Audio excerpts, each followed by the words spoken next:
The man in the grease-stained work shirt didn't argue when they threw the keys at his feet. He didn't raise his voice. He didn't even look angry. But before that day was over, everyone in that garage would remember the exact moment they mistook dignity for weakness. The summer heat hung heavily over Walker Automotive, a busy repair garage just outside Fort Worth, Texas. Fluorescent lights buzzed overhead. Air compressors hissed in distant corners. The scent of motor oil, hot rubber, and old steel lingered in the air like a permanent part of the building itself. Mechanics moved between service bays while customers wandered through the showroom area where a luxury car event was being prepared. Expensive vehicles gleamed beneath bright lights. Cameras flashed. Local business owners exchanged handshakes and smiles. It was a celebration of success, at least for some people. Ethan Walker wiped his hands on an old shop rag and slid out from beneath a pickup truck balanced on a lift. Sweat darkened the collar of his faded blue work shirt. Years of hard labor had left lines on his face that seemed older than his 42 years. But there was something steady about him, something quiet, the kind of calm that doesn't come from comfort, the kind that comes from surviving storms. Across the garage, a small voice called his name. "Dad." Ethan turned immediately. His expression softened. Lily Walker hurried toward him carrying a paper bag and a lemonade. Her blonde hair bounced against her shoulders as she crossed the concrete floor. 10 years old. Bright eyes. Endless curiosity. She handed him the drink with a smile. "You forgot your lunch again." Ethan chuckled softly. "Guess I would have starved without you." "Again," Lily said, pretending to scold him. He smiled. She smiled back. For a brief moment, the noise of the garage seemed to fade. Father and daughter shared a silence that felt comfortable, familiar. The kind of silence built from trust. Then a loud engine roar shattered the moment. Heads turned as a bright red exotic sports car rolled into the main service bay. The crowd immediately shifted toward it. Several well-dressed guests followed behind, laughing loudly as they admired the vehicle. One man stepped forward wearing an expensive suit and a watch that probably cost more than Ethan earned in a year. He tossed a set of keys into the air casually before glancing toward Ethan. "Hey, mechanic." Ethan looked up. The man smirked. Without warning, he flicked the keys toward him. They landed on the concrete floor near Ethan's boots with a sharp metallic clatter. Several people laughed. "Careful with those," the man said. "They're worth more than your house." More laughter followed. A few guests shook their heads with amusement. Someone pulled out a phone. Someone else whispered something that made another group grin. Ethan lowered his eyes to the keys resting on the floor. For a second, the garage seemed strangely quiet around him. Not because the noise had stopped, because Lily was watching. He could feel it. The little girl stood beside him clutching her lemonade cup. Her smile had disappeared. Ethan slowly bent down, picked up the keys, and walked them over without a single word. The man accepted them with a smug grin. "See? That's service." Another wave of laughter rolled through the room. Ethan simply nodded and returned to his workbench. No anger. No argument. No prideful speech. Just silence. Lily followed him. "Dad?" she asked quietly. Ethan continued organizing his tools. "Yes, sweetheart." She hesitated. The question seemed too big for a 10-year-old to carry. "Why do people talk to you like that?" The sound of a ratchet clicking echoed somewhere across the garage. A mechanic shouted for a wrench. An air compressor kicked on. Life continued. But Ethan stood still for a moment. His eyes drifted toward the polished luxury cars lined beneath the showroom lights. Then he looked back at his daughter. There was sadness there. Not for himself. For her. Because some lessons arrive earlier than they should. "Sometimes people only see what's on the outside," he said gently. Lily frowned. "That's not fair." Ethan smiled softly. "No, it isn't." She studied his face as though searching for something hidden beneath the grease and exhaustion. Whatever she found seemed to calm her. She nodded slowly and walked toward the office to finish her homework. Ethan watched her go. Then he returned to work. Above him, fluorescent lights hummed. Outside, dark clouds were beginning to gather on the distant Texas horizon. And somewhere beyond those clouds, something was already moving toward Walker Automotive. Something no one inside that garage was expecting. The storm did not arrive that evening, but the clouds remained suspended over the Texas sky like a warning that refused to leave. By 6 o'clock, most of the customers had gone home. The luxury cars were covered. The photographers had packed their equipment. The laughter that had filled the garage earlier had faded into memory. Only the steady sounds of work remained. Wrenches clicked. Toolboxes rolled across concrete floors. Radios played softly in distant corners. Ethan Walker stayed later than everyone else, as he often did. He was tightening the final bolts on an aging Ford pickup when he noticed Lily sitting quietly inside the office. Her homework was open on the desk, but she was not reading. She was staring through the window at him. There was a question still sitting in her heart. A question children ask when they first discover that kindness does not always earn respect. Ethan finished his work, washed the grease from his hands, and stepped into the office. "Ready to head home?" he asked. Lily nodded. She gathered her books and followed him outside. The evening air felt cooler than before. Cicadas hummed from nearby trees. The scent of rain drifted through the wind. Ethan unlocked his old pickup truck. The paint had faded years ago. The seats showed signs of age. But it still started every morning. That was enough. As they drove toward their small house on the edge of town, Lily watched the passing lights through the passenger window. Finally she spoke. "Dad, can I ask something?" Ethan smiled gently. "You can ask anything." She hesitated. "When those people laugh at you, does it hurt?" The question settled heavily inside the truck. Ethan kept his eyes on the road. Headlights swept across empty fields. A distant water tower rose against the darkening horizon. For a moment he seemed older than his years. "Sometimes," he admitted quietly. Lily looked down at her hands. "Then why do you never say anything back?" Ethan thought carefully before answering. "Because not every fight is worth having." "But they were wrong." "Yes." "Then why let them think they are right?" Ethan glanced at her and smiled. "Because the truth does not need to shout to stay true." Lily frowned as she tried to understand. The answer felt too big, too complicated. Yet somehow it comforted her. Children often recognize wisdom long before they fully understand it. When they arrived home, their little house stood exactly as it always had. Modest, quiet, safe. The porch light glowed warmly against the gathering darkness. Inside, framed photographs covered the hallway walls. Most were family pictures from years earlier. Some showed Ethan smiling beside his late wife. Others showed Lily as a toddler covered in birthday cake frosting. The house carried memories in every corner. During dinner, Lily chatted about school while Ethan listened. She talked about a science project, a spelling test, a friend who wanted to become an astronaut. The ordinary details of childhood filled the room like medicine. Ethan laughed at the right moments, asked questions, encouraged her dreams. Yet somewhere beneath the surface, his thoughts remained elsewhere. After Lily went to bed, Ethan sat alone on the back porch. The night air had grown cooler. Wind rustled through the trees. In the distance, thunder rolled softly across the plains. He wrapped both hands around a cup of coffee and stared into the darkness. Most people in town saw only a mechanic, a man struggling to pay bills, a widowed father trying to get by. They saw worn boots, grease-stained shirts, long hours. They never looked deeper. Perhaps that was easier for everyone. Easier for them. Easier for him. The quiet was broken by the vibration of his phone. Ethan glanced down. An unfamiliar number flashed across the screen. He almost ignored it. Almost. But something made him answer. "Hello." For several seconds, nobody spoke. Then a professional voice came through the line. Calm. Formal. Unexpected. "Mr. Walker, this is Olivia Bennett's office. We need to speak with you regarding tomorrow's event at Walker Automotive." Ethan sat up slightly. His expression did not change, but something shifted behind his eyes. "I think you may have the wrong person," he replied. "No, sir," the voice said. "We are certain we have the right one." Silence followed. The wind moved through the trees. Thunder rumbled again somewhere beyond the horizon. Ethan stared into the darkness as the conversation continued. And for the first time in many years, a door he believed had been permanently closed seemed to move ever so slightly. Ethan barely slept that night. The conversation had been brief, professional, and strangely unsettling. The woman from Olivia Bennett's office had not explained why they needed him.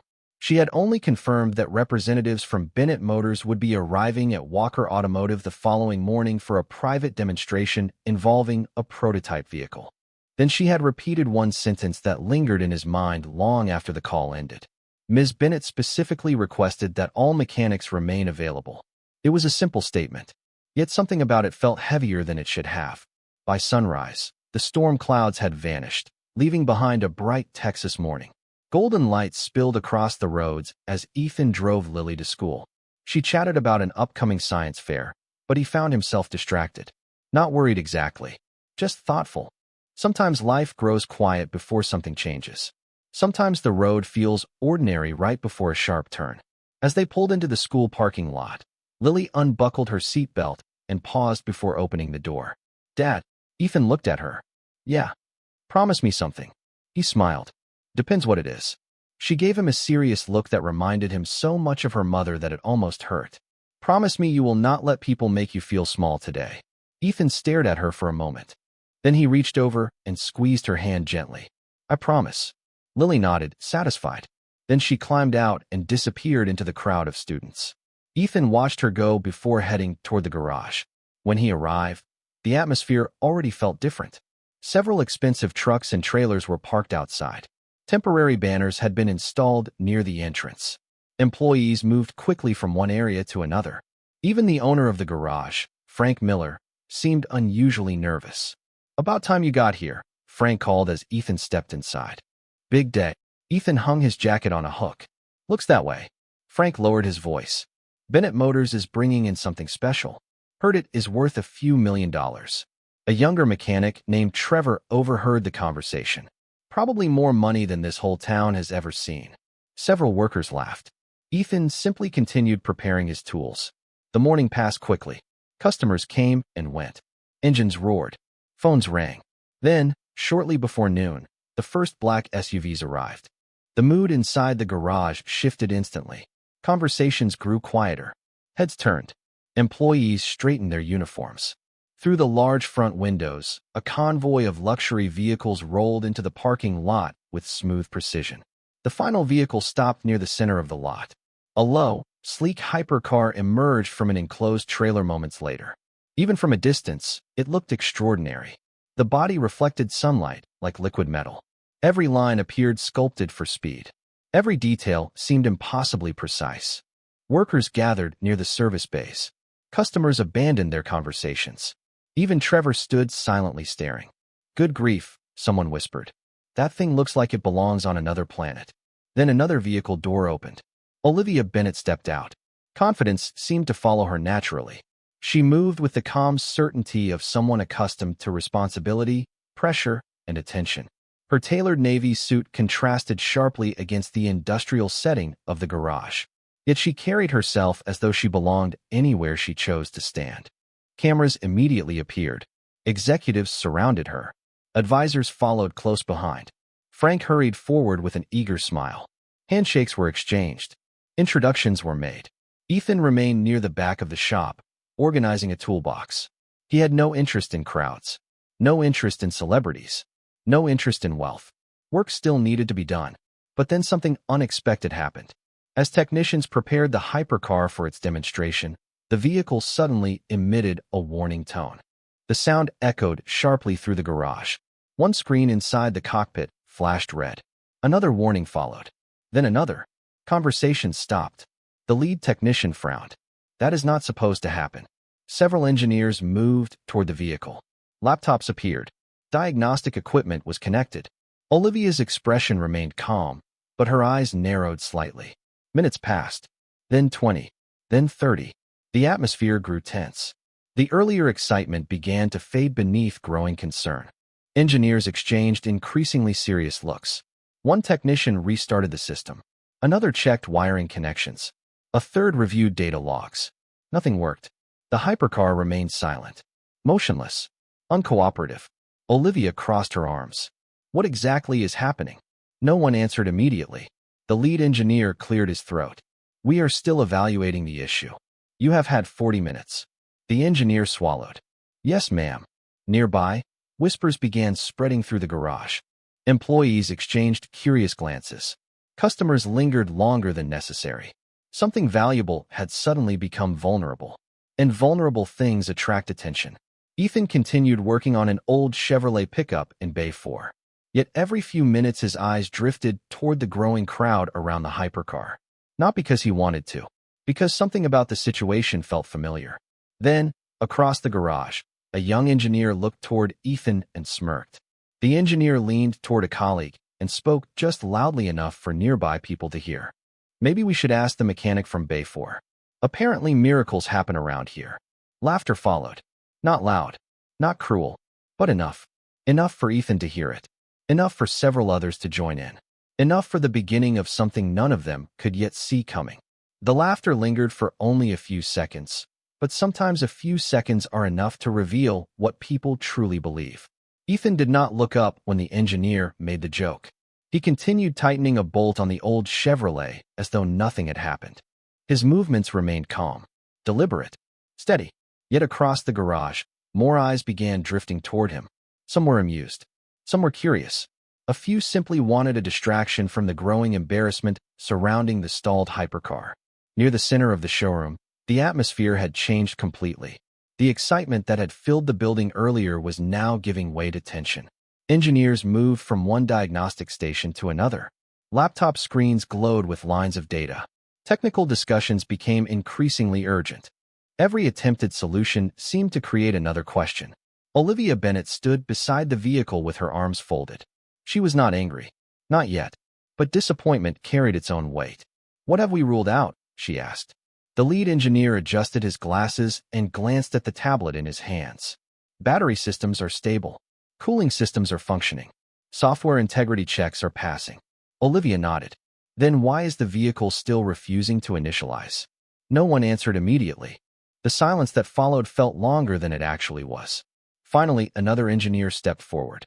"We believe it may be a communication fault between the primary control systems." "Believe?" Olivia asked quietly. "Or no?" The engineer looked away. That answer was enough. Nearby, several executives exchanged nervous glances. Investors had been invited to witness this demonstration. Industry reporters were expected later in the afternoon. Every passing minute increased the pressure. Across the garage, Trevor leaned against a tool cabinet watching the scene unfold. $3 million, and it cannot even start. A mechanic beside him chuckled. "Maybe it needs a mechanic instead of a computer." More laughter followed. Then Trevor looked toward Ethan. "What do you think, Walker?" Ethan kept working. "I think they have enough people offering opinions already." Trevor smirked. "Come on. You have been staring at that thing all morning." Ethan slid out from beneath the truck and wiped his hands with a rag. "Everybody is staring at it." "Not like you." Trevor's smile widened. "You looking at it like you know something." Several nearby workers glanced over. Ethan simply shook his head. People see what they want to see. He returned to work. Conversation moved on. But not everyone had stopped paying attention. Near the hypercar, Olivia's gaze briefly shifted toward Bay 4. She had noticed the exchange. She had also noticed something else. While everyone else seemed eager to impress, one man appeared determined to remain invisible. That alone made him stand out. Another hour passed. The problem remained unsolved. The lead engineer attempted a complete system reset. Nothing changed. Another specialist connected external diagnostic hardware. The same warnings returned.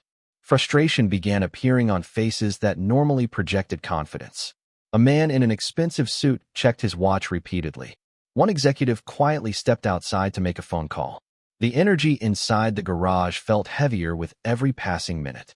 Then a sharp electronic tone echoed through the building. Several warning indicators flashed simultaneously inside the hypercar's cockpit. The lead engineer's face turned pale. That should not be happening. Olivia took a step forward. "Explain." "The fault is spreading." "What does that mean?" "It means the vehicle is locking out additional systems." A murmur rippled through the crowd. Someone whispered. Someone cursed under their breath. Someone suggested transporting the car back to headquarters. For the first time all day, uncertainty became visible. The machine that was supposed to demonstrate perfection had become the center of an increasingly public failure. Ethan heard every word from across the garage. He also noticed something others did not. One of the warning sequences repeated in a pattern. The timing was precise, almost deliberate. His eyes narrowed slightly.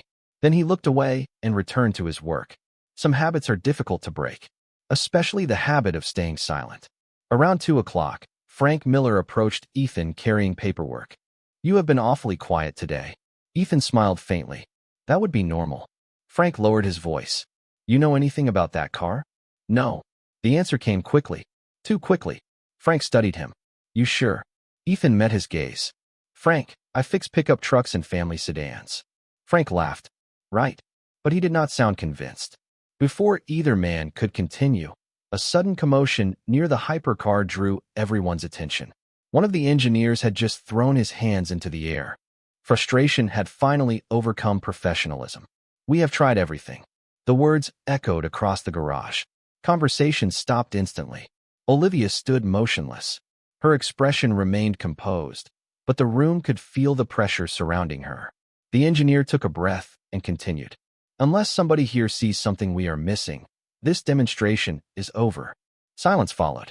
Heavy silence. The kind that settles before a storm. Then, from somewhere near the back of the garage, a familiar voice broke it. Maybe let the poor mechanic take a look. Laughter erupted again. Louder this time. More confident. More reckless. Several heads turned toward Bay 4. And for the first time all day, Olivia Bennett looked directly at Ethan Walker and did not look away. For a moment, nobody moved. The laughter echoed across the garage, bounced off steel walls, and slowly faded into an uneasy silence. Dozens of eyes remained fixed on Ethan Walker. Some expected him to ignore the comment. Others hoped he would react. A few simply wanted entertainment. Ethan stood beside the old Chevrolet pickup with a wrench still resting in his hand. The fluorescent lights above cast pale reflections across the polished hypercar on the other side of the room. Between the two vehicles stretched a distance of perhaps 30 feet, yet it felt much larger. One represented wealth, prestige, and cutting-edge innovation. The other represented ordinary life. Long hours, hard work, responsibility.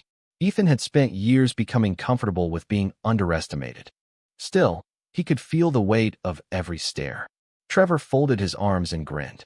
Come on, Walker. Sounds like they need a miracle. A few mechanics chuckled. Several executives exchanged amused looks. One engineer shook his head dismissively. We are talking about one of the most advanced vehicles ever built.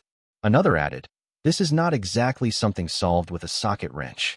More laughter followed. Ethan calmly placed the wrench on the workbench. He could have ignored them. In fact, part of him wanted to. Life had taught him that pride often creates more problems than it solves. But something felt different today. Maybe it was the look on Olivia Bennett's face. Maybe it was the memory of Lily's words that morning. Or maybe it was simply exhaustion from watching people mistake silence for inability. Across the room, Olivia finally spoke. Her voice was calm enough to quiet the remaining laughter. Mr. Walker. Ethan looked up. Yes, ma'am. Would you be willing to take a look? The room instantly became silent again. Several engineers stared at her in disbelief. One executive shifted uncomfortably. Trevor's smile vanished. Ethan held her gaze for a moment. He could tell she was not mocking him. She was simply asking a question. Frank Miller looked equally surprised. Olivia, with all due respect, Ethan works on trucks and family cars. Olivia nodded slightly. I am aware. Then she looked back toward Ethan. The answer is still yes or no. Ethan considered the question carefully. He glanced toward the hypercar, then toward the crowd surrounding it, then toward the engineers who clearly wanted him nowhere near their machine. Finally, he sighed softly. I can look. Murmurs immediately spread through the room. One engineer laughed under his breath. Another rolled his eyes. Trevor whispered something to a coworker that earned a smirk. Ethan ignored all of it. He washed his hands at a nearby sink and slowly walked toward the center of the garage. Each step seemed to draw more attention. Reporters lifted phones. Executives watched curiously. Employees abandoned their workstations. Even customers drifted closer. Nobody wanted to miss what they expected would be an embarrassing failure. The lead engineer stepped aside reluctantly. Be careful. Ethan nodded. I intend to be. He approached the hypercar without touching it. For several seconds, he simply observed. The warning lights continued flashing inside the cockpit. Soft electronic tones sounded at regular intervals. Cooling fans cycled on and off. Data screens displayed error messages that had frustrated highly trained specialists for hours. Ethan did not rush. He walked slowly around the vehicle once, then a second time. His expression remained unreadable. The engineers exchanged confused looks. What exactly is he doing? One asked quietly. No one answered. Ethan crouched beside the rear quarter panel. Listened. Stood again. Moved toward the front.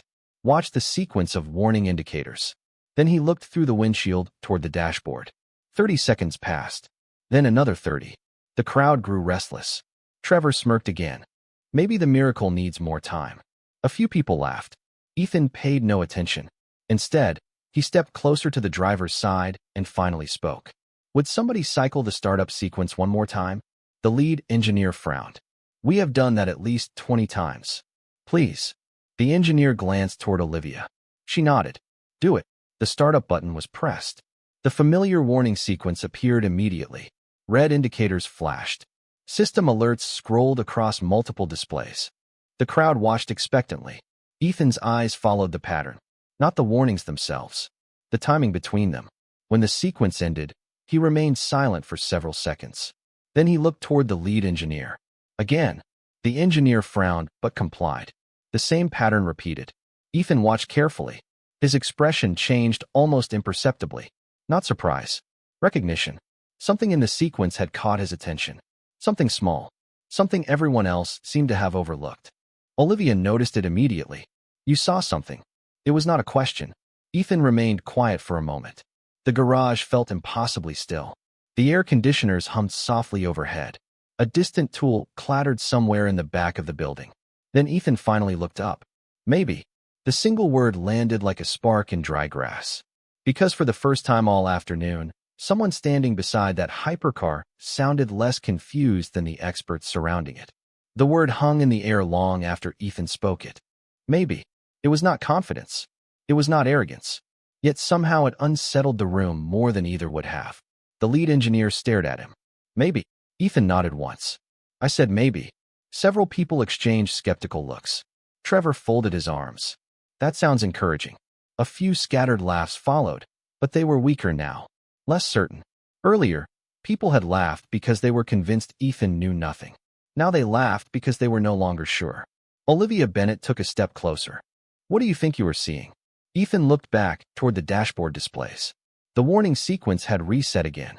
Soft electronic tones echoed from inside the cockpit. Data screens flickered. Engineers waited. Executives waited. Even customers lingered near the showroom entrance. The entire garage seemed to be holding its breath. Ethan remained quiet for several seconds before speaking. I think everybody is looking at the failure. The lead engineer frowned. What does that mean? Ethan pointed toward one of the displays. Those warnings are symptoms. Then he pointed toward another screen. That one too. Obviously. Ethan shook his head. No, not obviously. The engineer's expression tightened. Ethan was not trying to challenge him. He was simply stating what he saw. Yet that somehow made it worse. Across the room, the hum of fluorescent lights seemed louder than before. Olivia watched carefully. There was something unusual about Ethan's demeanor. He did not sound like someone guessing. He sounded like someone remembering. Explain, she said. Ethan took a slow breath. Every system is reporting a communication fault. Every one of them. The engineer nodded impatiently. That is exactly what we have been saying. And that is the problem. The engineer blinked. What? Ethan stepped toward the driver's side display. If every system reports the same failure, then either all of them are broken. He paused. Or none of them are. Silence followed. Several engineers frowned. One began reviewing data on his tablet again. Another looked back toward the dashboard displays. Trevor's smile faded slightly. Olivia remained completely still. Ethan continued. You are treating dozens of warnings as separate problems. He glanced toward the vehicle. I think they are all coming from the same place. The lead engineer stared at him. For the first time all afternoon, uncertainty appeared in the man's eyes. Not because Ethan had solved anything. Because the possibility had not occurred to him. And where exactly is this one place? The engineer asked. Ethan looked at the vehicle again. Then he smiled faintly. That is the expensive question. A few people chuckled nervously. The tension had changed. The room was no longer watching a mechanic embarrass himself. It was watching a possibility take shape. Ethan slowly circled the hypercar one more time. This time, people paid attention to every movement. He stopped near the rear section of the vehicle, listened carefully, then moved toward the front. The warning indicators flashed again. The sequence repeated. Ethan closed his eyes briefly. Not for drama. For concentration. Something about the rhythm felt familiar. The timing. The order. The delay between signals. Almost like hearing a melody half remembered from years ago. Across the garage, Trevor leaned toward Frank Miller. How does he even know what he is talking about? Frank did not answer immediately. He was asking himself the same question. Nearby, Olivia noticed something strange. Ethan never once asked what model the vehicle was. He never asked for specifications. He never asked to see the diagnostic reports.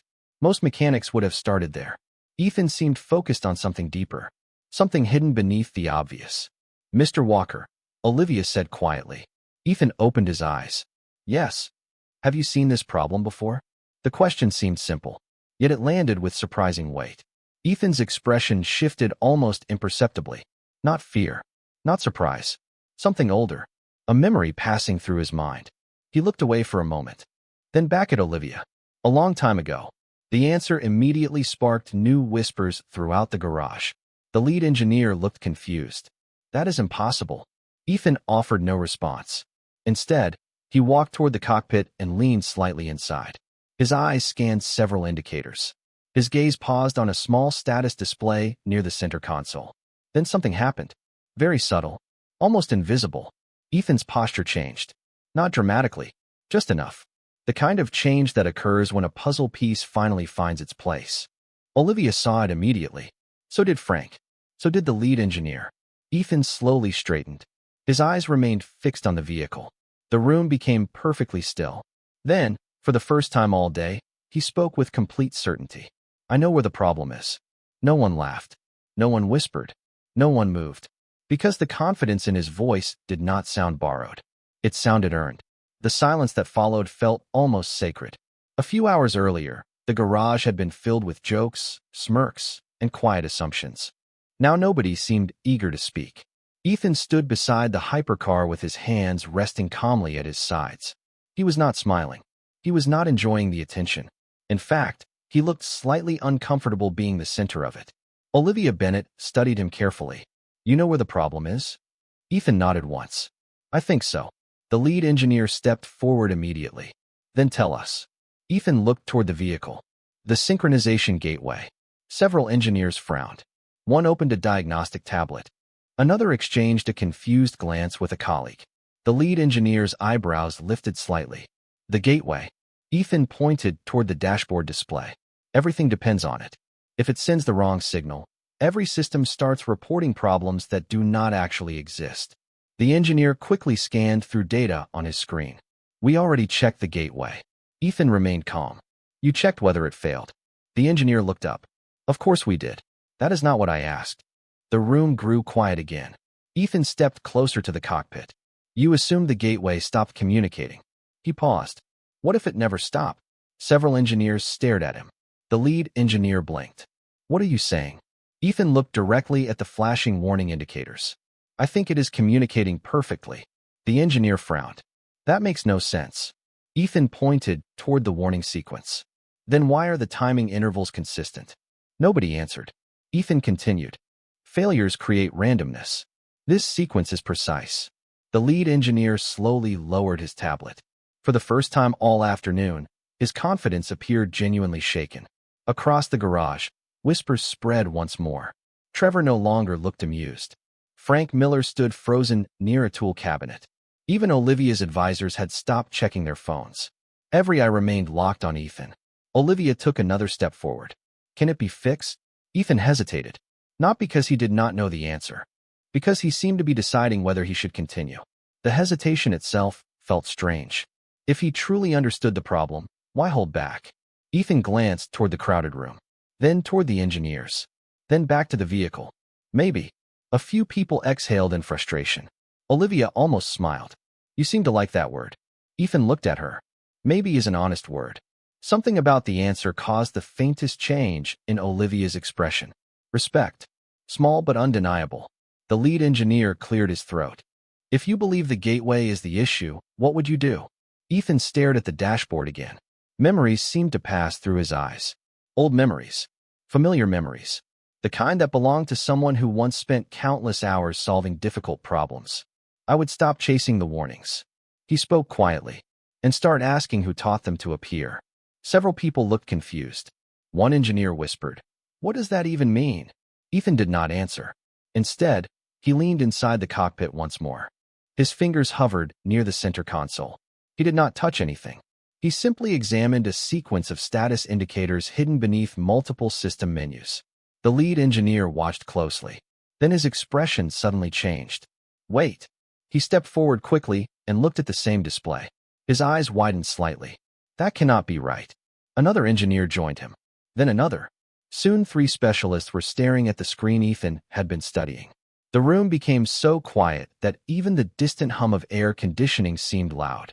Olivia folded her arms. What did he find? No one answered immediately.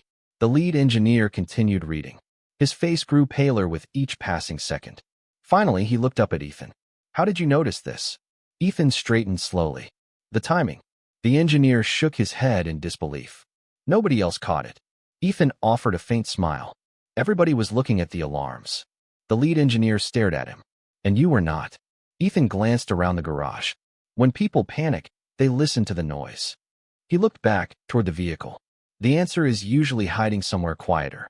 Those words settled over the room like a sudden stillness before rain. Nobody laughed. Nobody challenged him.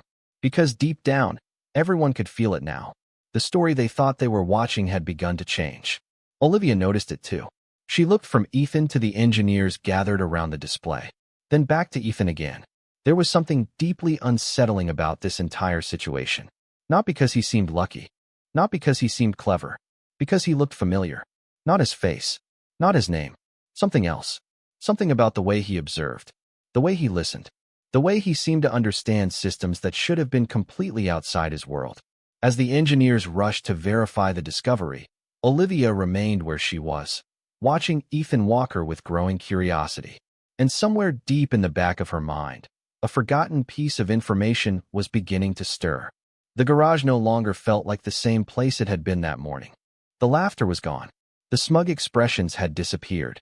Even the air seemed different somehow, charged with a quiet tension that settled over every corner of the building. Near the hypercar, engineers worked with renewed urgency. The discovery Ethan had pointed them toward had changed everything. Conversations became sharper. Diagnostic screens refreshed continuously. Technicians compared data logs and system reports with increasing intensity. Yet through all of it, Ethan remained strangely detached. He stood near Bay 4 beside the old Chevrolet pickup as though none of the attention belonged to him. He picked up a wrench, organized tools, returned to the ordinary rhythm of work. The contrast was almost unsettling. A man who had just shifted the direction of an entire room now appeared more interested in finishing a repair order. Olivia Bennett noticed it immediately. Most people would have stayed near the center of attention. Most people would have enjoyed proving others wrong. Ethan seemed determined to disappear again. She watched him from across the garage while executives continued discussing contingency plans around her. There was humility in him, yes, but there was also something else. A deliberate distance. Like a person who had spent years refusing invitations back into a world he once knew too well. Nearly 40 minutes later, one of the lead engineers hurried across the showroom floor, carrying a tablet. His expression was completely different from before. Gone was the irritation. Gone was the skepticism. What remained looked remarkably close to disbelief. Ms. Bennett. Olivia turned. Well, the engineer swallowed. He was right. The words spread through the garage almost instantly. Conversations stopped. Heads turned. Mechanics looked up from workstations. Customers paused near the waiting area. Even Trevor slowly lowered the cup of coffee he had been holding. The engineer continued. The synchronization gateway was functioning. The fault originated from a hidden validation conflict buried inside a secondary communication layer. He shook his head slightly. We never would have found it by chasing the warnings. Olivia's gaze drifted toward Ethan. He did not react. He simply tightened a bolt and continued working. The engineer followed her line of sight. How did he know? Nobody answered. Because that question had become larger than the vehicle itself. Across the room, Trevor finally approached Frank Miller. You knew about this? Frank frowned. Knew what? About Ethan. Frank laughed softly. Kid, I have known Ethan for almost 7 years. Trevor looked confused. Then who is he? The question lingered. Frank opened his mouth, then closed it again. Because the truth was he was no longer sure. That afternoon, Olivia quietly stepped away from the crowd and made a phone call. She moved toward a private office near the rear of the building. Her voice remained calm, but her instructions were precise. Run a full background search. A pause. No, not financial. Another pause. Professional history. She listened carefully, then added one final sentence. And send me everything. 20 minutes later, the first results arrived. Olivia sat alone reviewing them. At first, the documents seemed ordinary. Employment records, education history, public information. Then she reached a section buried deeper in the report. Her eyes narrowed. She read the page once, then again. Slowly, the silence inside the office became almost overwhelming. Outside, the garage continued buzzing with activity. But inside that small room, time seemed to stop. Olivia stared at a name, a date, a project designation, then another page, and another. The deeper she read, the more impossible the story became. Finally, she leaned back in her chair. The report slipped slightly in her hands. Not because she was shocked by success. She knew successful people. She spent her life around them. What unsettled her was the gap between the man in those documents and the mechanic working quietly in Bay 4. It felt like looking at two entirely different lives connected by the same name.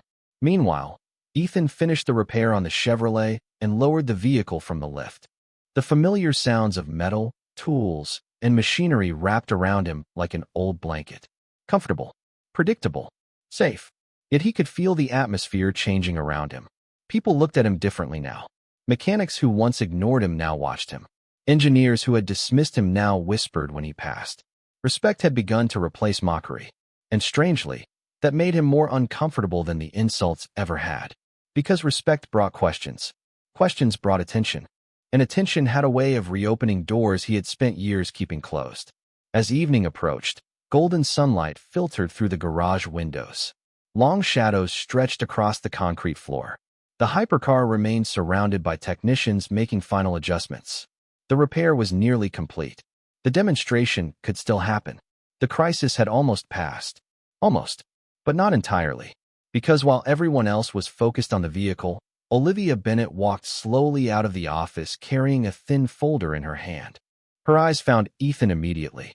She stopped several feet away and simply watched him for a moment.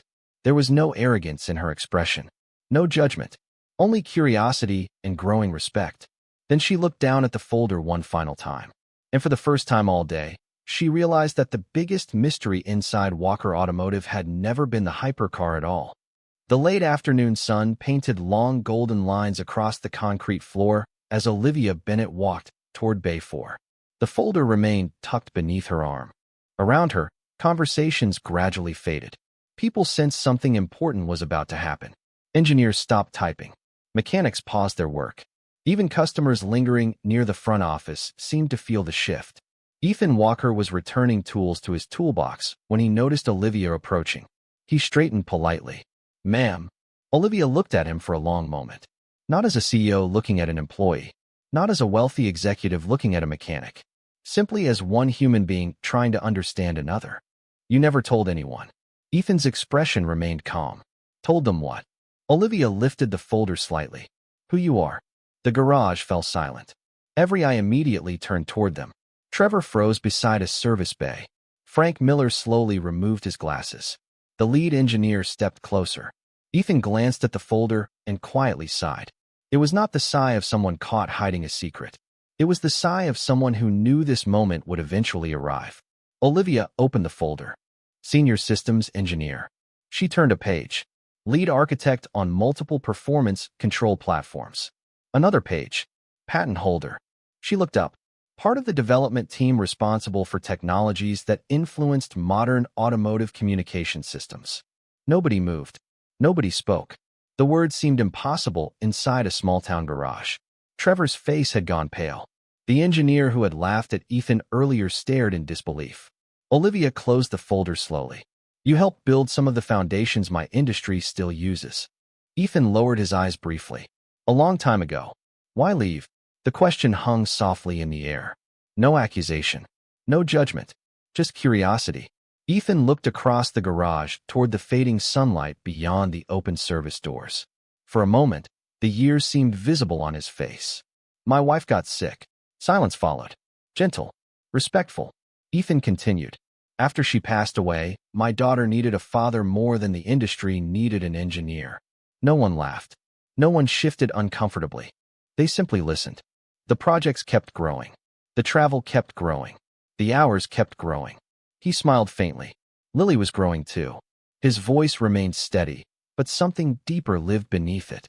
One day I realized I was spending more time building machines than memories. The garage remained completely still. The lead engineer lowered his gaze. Trevor looked at the floor. Even Olivia seemed moved by the simplicity of the answer.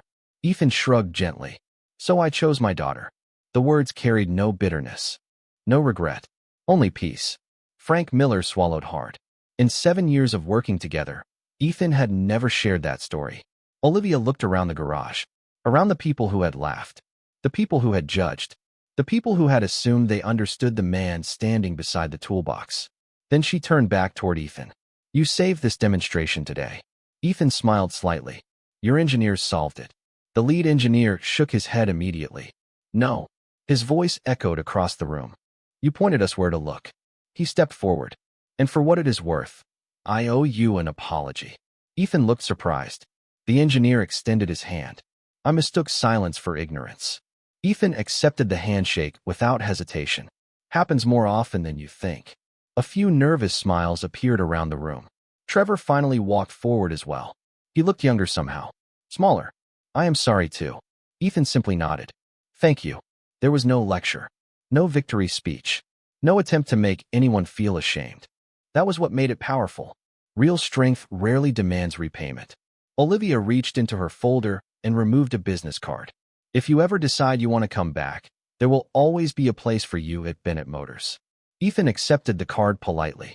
Then he glanced at the family photo taped inside his toolbox. A picture of Lily smiling at a county fair. I appreciate that. Olivia followed his gaze and smiled. Something tells me you already have your dream job. Ethan's eyes softened. The pay is terrible. A ripple of laughter moved through the garage. Genuine this time. Warm. Human.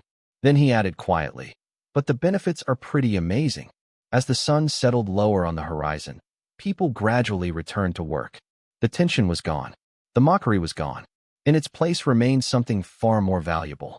Respect. Not because Ethan had humiliated anyone. Not because he had demanded recognition. But because he had shown what quiet dignity looks like when it refuses to become bitterness.